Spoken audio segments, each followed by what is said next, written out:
warahmatullahi wabarakatuh. Alhamdulillah wa syukurillah wassalatu wassalamu ala rasulillah wa ala alihi wa sahbihi wa man tabi'ahu wa wala. Rabbi syrah li sadri wa yassir li amri wa hlul 'uqdatam min lisani yafqahu qawli. Subhanaka la 'ilma lana illa ma 'allamtana innaka antal 'alimul hakim. La haula wa la quwwata illa billahil 'aliyyil 'azim. Alhamdulillah, tuan-tuan, syukur kepada Allah Subhanahu wa taala kerana pada pagi ini kita diizinkan oleh Allah Subhanahu wa taala untuk sama-sama mendengar ilmu doain. Insyaallah mudah-mudahan ilmu ini yang kita dapat pelajari pada hari ini dapat memberi manfaat pada kita di dalam kita beribadah kepada Allah Subhanahu wa taala. Jadi tuan-tuan, para hadirin yang dikasih sekalian, maka pada pagi ini, hari ini kita sambung pelajaran kita dalam bidang ilmu fiqh, dan tajuk hari ini ialah kita belajar tentang sembahyang qasar dan jamak. Ya, tentang sembahyang qasar dan jamak. Tajuknya ialah sembahyang qasar dan jamak. Okey, apakah makna qasar itu? Qasar itu maknanya pendek, dan jamak itu maknanya kumpul, ya. Qasar itu maknanya pendek ya. Makna pendek ini ya, sembahyang yang 4 rakaat dipendekkan menjadi 2 rakaat. Adapun jamak itu maknanya kumpul ataupun dihimpun, yaitu dihimpunkan sembahyang fardu zuhur dengan asar, dihimpunkan sembahyang fardu isya dengan maghrib atau maghrib dan isya, ya. Kemudian bila disebut sembahyang qasar, maknanya sembahyang yang 4 rakaat dijadikan 2 rakaat sahaja.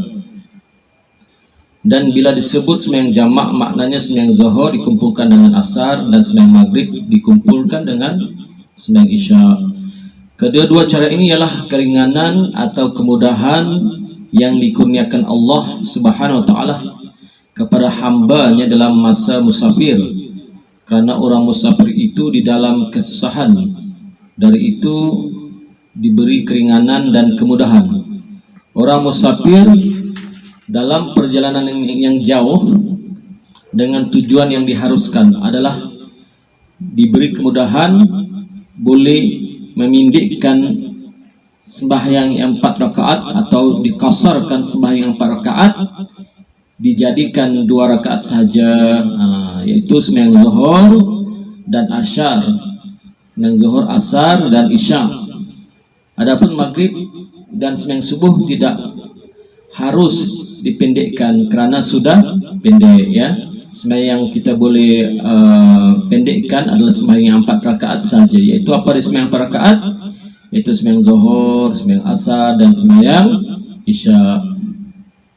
Adapun sembahyang subuh dan sembahyang maghrib tidak boleh diqasarkan kerana sudah pendek, ya.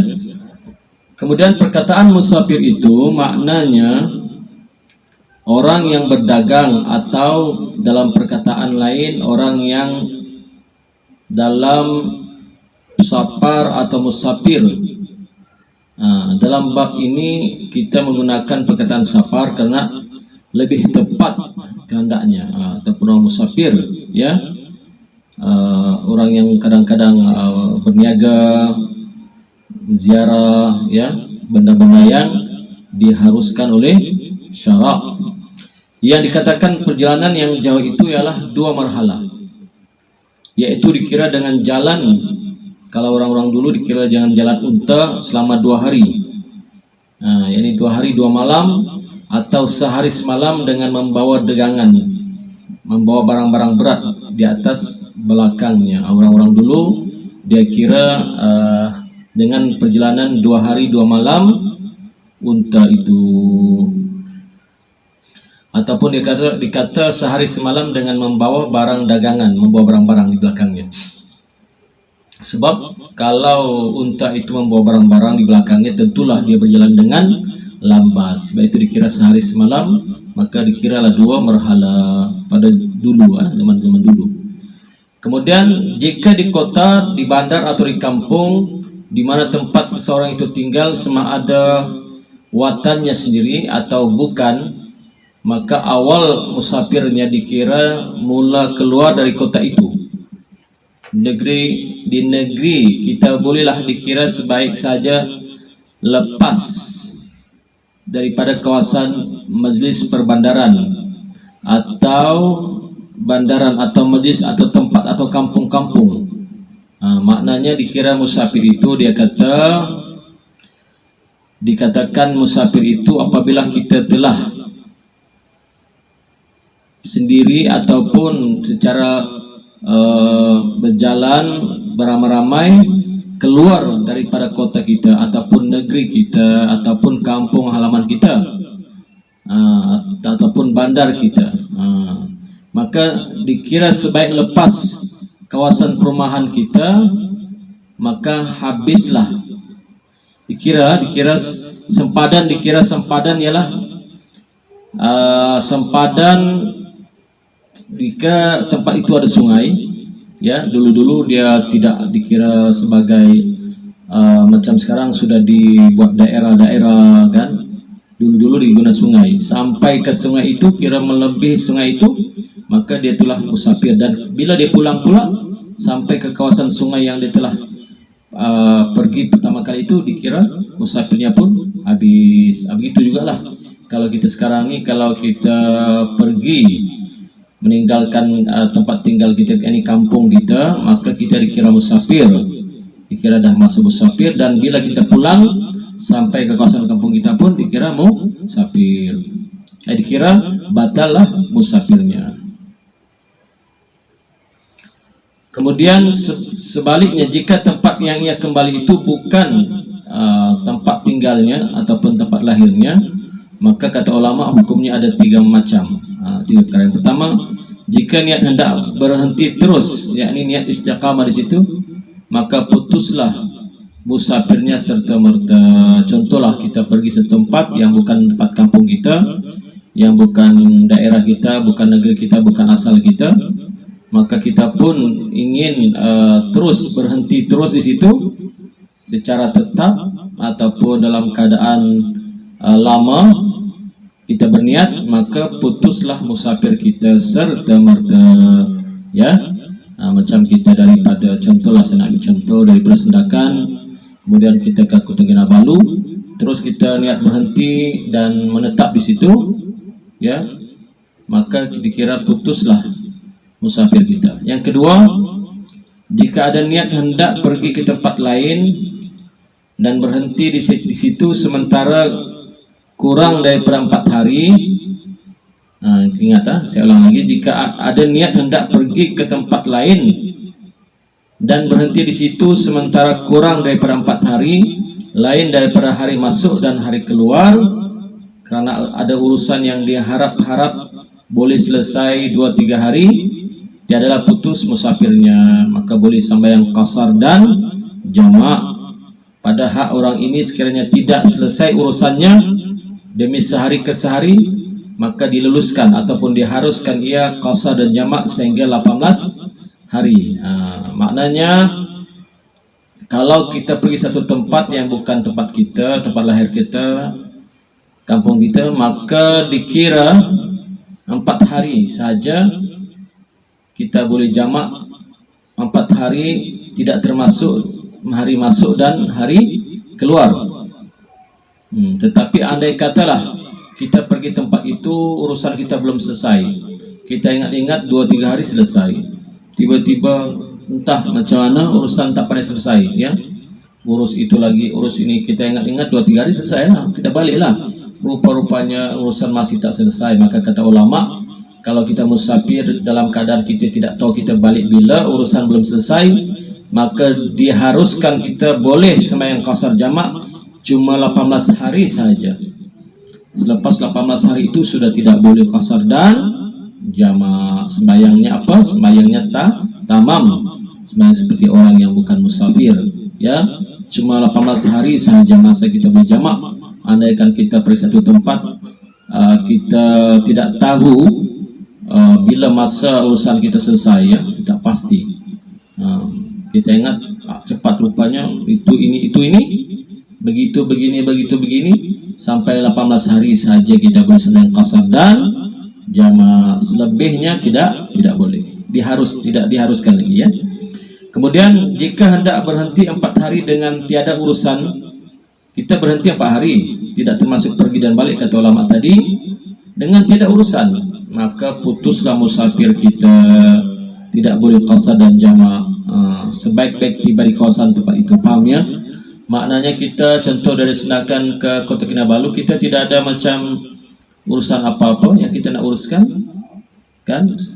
Jika hendak berhenti 4 hari, contoh kita nak berhenti 4 hari saja di tempat itu, kita nak ke Kota Kinabalu 4 hari saja, tapi tidak ada urusan, memang kita nak tinggal di KK 4 hari, maka tidak boleh qasar dan jamak. Sebaik-baik sampai ke kawasan itu, sampai ke kawasan bandar Kota Kinabalu, kita memang bercadang tinggal di situ 4 hari, maka terputuslah musafirnya, safarnya terputus, tidak boleh sampai jamak, sebab dia tidak ada urusan ya, cuma dia berniat untuk tinggal di KK 4 hari, maka terputuslah, tidak boleh qasar dan jamak.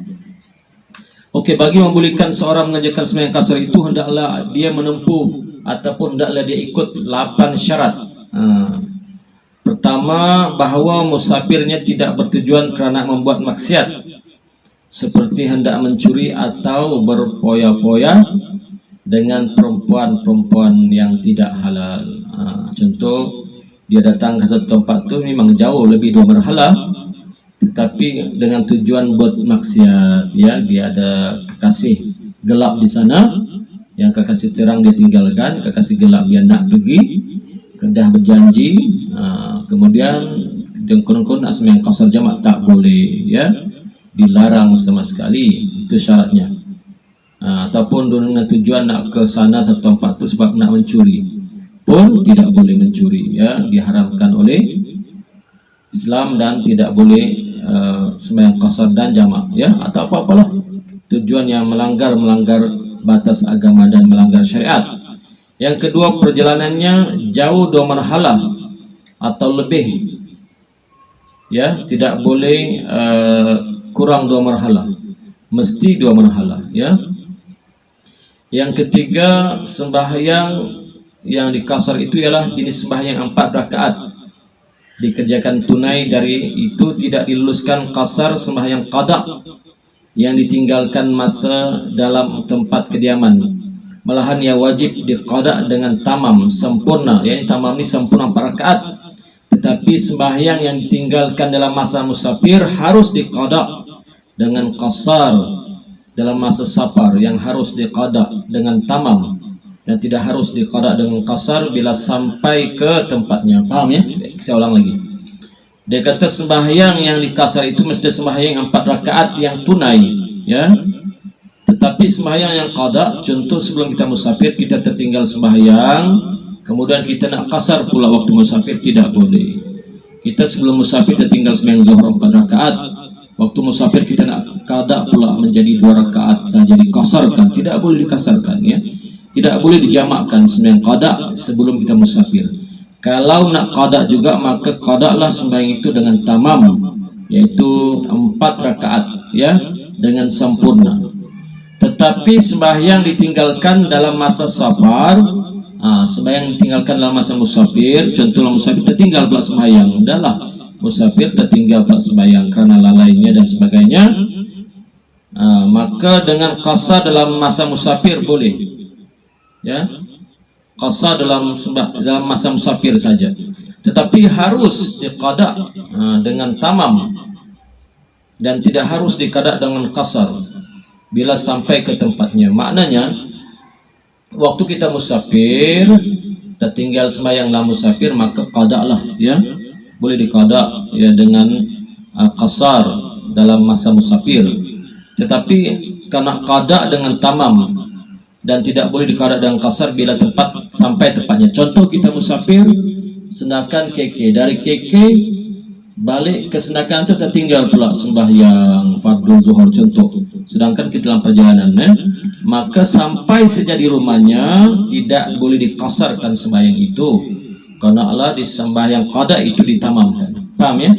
Tetapi kalau contoh dari senakan ke kiki senakan tengah balik itu, dia tinggal sembahyang zuhur, tetapi sampai di satu tempat sebelum sampai ke tempat tinggalnya rumahnya, maka dia boleh qada sembahyang itu dengan qasar selagi belum sampai ke rumah. Tetapi bila sampai ke rumah, maka qada itu tidak boleh di sembahyang qada yang tertinggal itu tidak boleh dikasarkan, tapi mestilah di sembahyang tamam sempurna. Ya, paham ya? Alhamdulillah. Paham adik-adik semua? Yang keempat, mahu ada niat mengerjakan dengan qasar dalam takbiratul ihram seperti katanya, mesti ada. Ada niat mengerjakan sembahyang qasar seperti katanya usalli pada zahri maksuratan. Ini pendapat ulama lah. Saja aku sembahyang zuhur dipendekkan. Ya. Ini. Kemudian ada lagi usalli pada zahri raka'ataini qasran pun boleh. Usalli pada zahri raka'ataini qasran pun boleh. Artinya sahaja aku sembahyang zuhur 2 rakaat yang dipendekkan pun boleh. Ya. Boleh ya. Ini yang rukunnya lah. Yang lafaznya lah ya, mesti diniatkan begitu dalam hati. Kalau bahaskan pasal niat nanti kita buat satu tajuk yang lain, yaitu ada qasad ta'arud ta'yin, muqaranah urfiyah. Muqaranah itu kita akan belajar nanti. Hari ini kita cuma belajar bab musafir ya. Oke, yang kelima, tidak boleh mengikut orang sembahyang tamam sekalipun sebahagian sahaja daripada sembahyangnya. Jika sekiranya ia mengikut orang itu, niscaya wajiblah ia menjedahkan sembahyangnya secara tamam.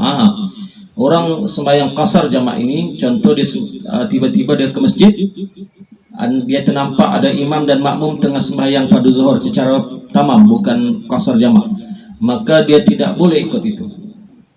Tidak boleh mengikuti orang yang sembahyang tamam, yakni sembahyang sempurna full 4 rakaat. Kalau dia ikut juga, maka dia kena ikut 4 rakaat. Dia tidak boleh. Contoh imam dengan makmum tu sembahyang di masjid itu sembahyang 4 rakaat zuhur, tapi bila dia sampai ke masjid, imam didapati imam dan makmum telah sembahyang 2 rakaat saja. 2 rakaat dah selesai, maka dia pun masuk konon masuk apa? Masuk, tidak boleh. Kalau dia masuk juga, maka selesai 2 rakaat dia buat, imam beri salam, dia kena bangun lagi selesaikan 2 rakaat. Paham ya adik-adik semua?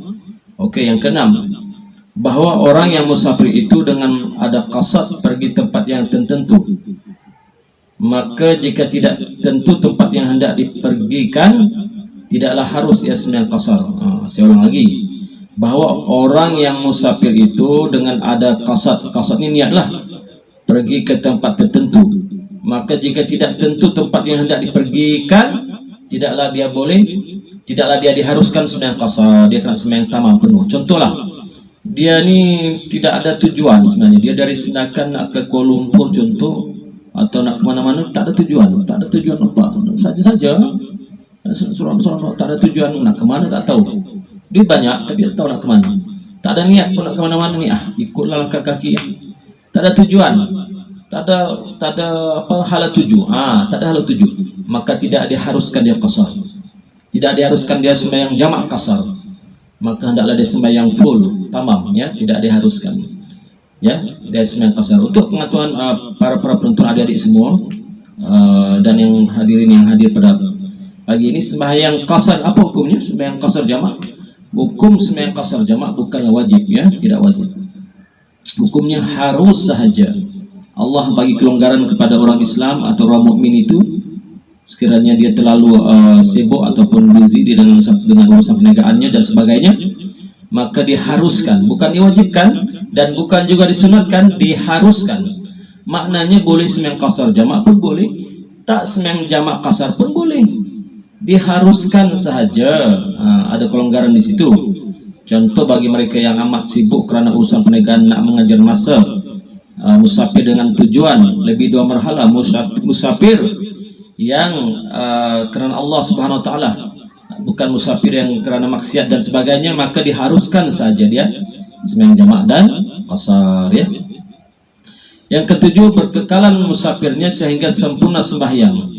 Maka jika ia tengah sembahyang dalam kapal atau dalam kereta umpamanya, tiba-tiba kapal sampai ke pelabuhan tempat tinggalnya, niscaya wajib ia sudahkan dengan tamam. Makna berkekalan musafirnya sehingga sempurna sembahyang. Maka jika ia tengah sembahyang dalam kapal, contohlah dia sembahyang dalam kapal laut ke kapal terbang, contoh kapal laut lah umpamanya, tiba-tiba kapal itu sampai terus di pelabuhan, belum selesai lagi sembahyang fardul, sembahyang qasar jamaahnya, maka waktu itu kata ulama hendaklah ia habiskan sembahyang itu dengan tamam. Tidak boleh sembahyang qasar dan jamak lagi karena sudah sampai ke tempatnya, tempat tinggalnya, kampung halamannya, ya. Paham ya adik-adik semua? Yang ke-8, tahukah hukum bahwa orang yang musafir harus mengerjakan sembahyang dengan qasar? Maka jika tidak tahu, wajib ia sembahyang tamam. Ini satu persoalan. Bagi mereka yang tidak pandai sembahyang qasar dan jamak, tidak ada ilmu tentang ini, tidak ada ilmu tentang sembahyang qasar dan jamak, maka tidak diharuskan ia sembahyang qasar dan jamak. Tidak diharuskan. Dia tak ada ilmu. Macam mana nak sembahyang qasar jamak, tak tahu macam mana caranya, niatnya apanya kan, tak tahu. Syarat-syaratnya tak tahu. Jadi kalau tak tahu, kata ulama, tidak diharuskan ia sembahyang qasar jamak, bahkan wajib ia sembahyang tamam, sembahyang full 4 rakaat. Lebih afdal, lebih utama daripada sembahyang qasar jamak dalam keadaan dia jahil, tak tahu syarat-syarat sembahyang qasar dan jamak, tidak tahu apa itu sembahyang qasar dan jamak. Kemudian sebagai peringatan, ini sebagai penutup, nanti kita akan sambung lagi di kuliah yang lain, itu bagaimana telah kita maklumkan orang musafir harus sembahyang qasar, maknanya harus juga ia sembahyang tamam. Maknanya boleh sembahyang qasar, boleh qasar jamak, boleh sembahyang tamam pun boleh. Maknanya boleh sembahyang qasar jamak, sembahyang fardu tu boleh juga di fullkan, tamamkan 4 rakaat pun boleh, tak ada masalah. Harus saja. Mana lebih afdal antara keduanya itu? Mana lebih afdal antara keduanya itu? Ini persoalannya. Manakah lebih afdal antara sembahyang jamak atau sembahyang tamam ketika musafir? Maka jawabnya, jika musafirnya kurang daripada 3 marhalah. Kalau 3 marhalah bermakna sudah lebih 2 marhalah lah, boleh sudah boleh diharuskan sembahyang qasar. Tetapi lebih daripada 2 marhalah tetapi tidak sampai 3 marhalah, maka lebih afdal ia sembahyang tamam, lebih baik baginya. Ya, jika sampai had 3 marhalah atau lebih, niscaya qasar lebih baik. Tetapi jika tidak sampai 3 marhalah, kata ulama lebih afdal baginya sembahyang tamam. Ya, tetapi kalau lebih 3 marhalah, ya jauh sangat kan, itu lebih afdal sembahyang qasar. Kemudian orang yang musafir harus juga mengerjakan sembahyang dengan jamak, yakni dikumpul bagaimana telah kita ceritakan tadi. Maka sama ada jamak takdim ataupun jamak takhir. Alhamdulillah ya para hadirin dan penonton sekalian, cukup setakat itu pada kuliah pagi ini. Insyaallah kita akan sambung di kuliah akan datang, yaitu apa itu sembahyang jamak takdim, bagaimana caranya, jamak takhir, syarat jamak takhir dan syarat jamak takdim, ya. Kita akan belajar di kuliah yang akan datang, ya. Insyaallah. Jadi sekian, yang benar itu datang dari Allah dan salah dan silap datang dari kelamaan susah. Jadi kita sudah dengan doa tasbih kifarah dan suratul as. Subhanakallah wa bihamdika asyhadu an la ilaha illa anta astaghfiruka wa atubu ilaik. Assalamualaikum warahmatullahi wabarakatuh.